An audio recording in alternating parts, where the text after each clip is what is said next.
define woke? There's a lot of things. I mean, you want to start with biological boys playing in girls' sports. That's one thing. The fact that we have gender pronoun classes in the military now. I mean, all of these things that are pushing what a small minority want on the majority of Americans, it's too much. It's too much. I mean, the idea that we have biological boys playing in girls' sports, it is the women's issue of our time. My daughter ran track in high school. I don't even know how I would have that conversation with her. How are we supposed to get our girls used to the fact that biological boys are in their locker rooms? And then we wonder why a third of our teenage girls seriously contemplated suicide last year? We should be growing strong girls, confident girls. There's Nikki Haley acting like she gives a damn about girls in America. As she's at a CNN town hall, she saw Donald Trump do it a few weeks ago and was like, yo, I think I might be able to come off a little bit better than he did. Well, as we watch the rest of her answer on what is woke, you'll discover that she was dead ass wrong. Watch more. Then you go and you talk about building a strong military. How are you going to build the morale in a strong military when you're doing gender pronoun classes? Why is it that... Why is it that you have, kids undergoing critical race theory where if a little girl's in kindergarten, if goes into kindergarten, if she's white, you're telling her she's bad. If she's brown or black, you're telling her she's never going to be good enough and she's always going to be a victim. All of these things have gone to where they are pushing, and transgender, the whole issue of the transgender, it's not that people don't think in America you should live the way you want to live. I want everybody to live the way they want to live. But stop pushing your views on everybody else. That's the problem. Did you guys hear a definition of woke, or did you hear her complaining about people and things that she just doesn't like? With a bunch of lies, by the way. So let's try and go through a few of them. Just see if you can remember and keep up with them as well, because I'm only one person. I can't really keep track of so many. First of all, apparently we have a suicide issue with young girls because 5 to 6 trans girls in the country play sports. On girls' teams, or at least attempt to. And because of those 5 or 6 across the country that do so, there's an epidemic of girls trying to kill themselves. That's one of the most extremely irresponsible things to say, especially this is the next era of women's empowerment in our country as we continue to beat them down, continue to make sure they don't have opportunities, continue to make sure they don't make the same wages as their male counterparts, make sure they have no access to abortion, make sure that they're still kept in the same corners that we always tried to keep them in.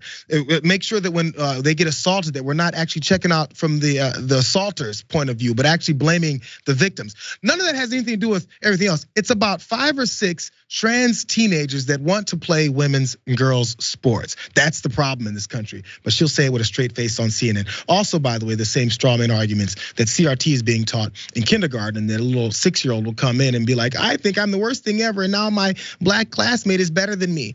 Or my black classmate also thinks I'm nothing. These are the most BS nonsense talking points that continue to swirl around. And Nikki Haley is smarter than this, Jessica. Let's start with this one because there's more going on with this stupid ass town hall. I'm curious your thoughts. I'm curious your thoughts on just the first thing with the wokes talk. Okay. I love that she's asked what is woke and she starts listing stuff. That's like someone asking me, what is food? And I'm like, well, there's Skittles and there's waffles and there's rigatoni and it's very complicated. There's just so many things. Let me list them all now. Instead of just saying food is something that is edible that you can put in your body. Wokeness is being aware of social issues and historic oppression. Not that hard, but they don't want to define that because they don't want people to know that that's what woke really meant and was intended to mean, especially that it pertained to white people, oppressing people of color. They don't want to have that conversation. The military pronouns thing is crazy to me because that's not even a long class. It's like sometimes you call people they, sometimes you call people she, sometimes you call people he. And if people want to be called something different, that's okay. For example, my name's Jessica, I go by Ka. That's a little bit different, but you can get used to that. We call people by different names all the time. It's not a long class. Plus, on military bases, there's a lot of downtime and idle time. It's not a bad thing to fill the time with, in my opinion. They're bored on the base. Not only that, but who do you want on the front lines? Me? who is a cisgender female, clearly a she, her, with noodle arms? Or do you want a they, them who can bench my weight? I don't know, Nikki Haley. Let's think about the defense of the country for a second. Seems to me we want the theys and gays to feel comfortable serving, not just because they're stronger, but because enrollment is down. They need everybody that they can get. And so I don't know. I don't believe Nikki Haley's argument there is very genuine. But at the heart of this whole thing, the fight against wokeness, is it bad to teach people what social norms are? Do we want all of our kids to be antisocial? That's really what they want. They want this very traditional, very rigid lifestyle that's not enjoyable for any of us. And they're gutting the economy in the process, making the United States the most miserable place we could possibly live. That's their agenda. But it's gonna be fine for them while they're in public office in their lives. I like that you brought up the military part because look, this is the answer to that. This is the conclusion of that approach that she said.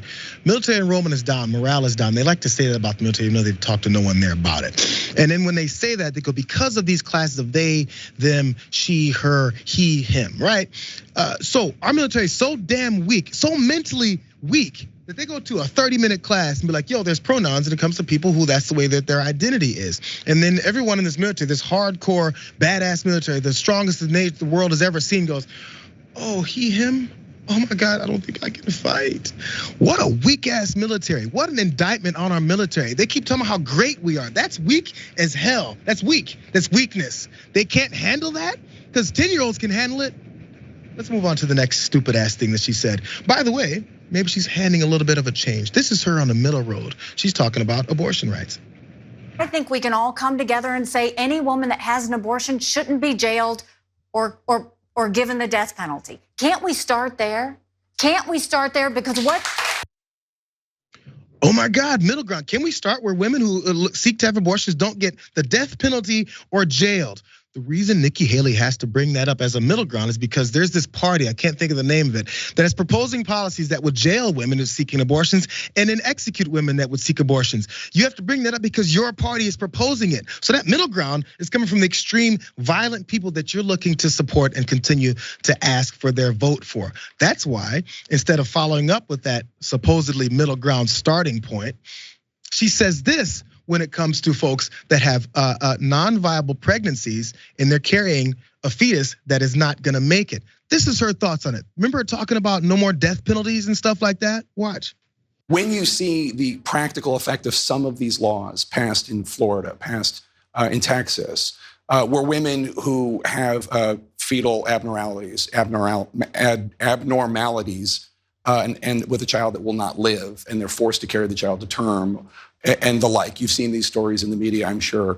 Does that ever bother you? Does that ever make you think we're not writing these laws correctly, or they don't know what they're doing? Even if they're trying to protect the baby, they're going too far. Do you ever think that? I think in the legislatures, most of them, we see exceptions, whether it's rape, incest, or life of the mother. We've seen some other things, but this is what, in the situation, that's what South Carolinians decided. And I know that South Carolina is very pro-life. And so it's very representative of who they are.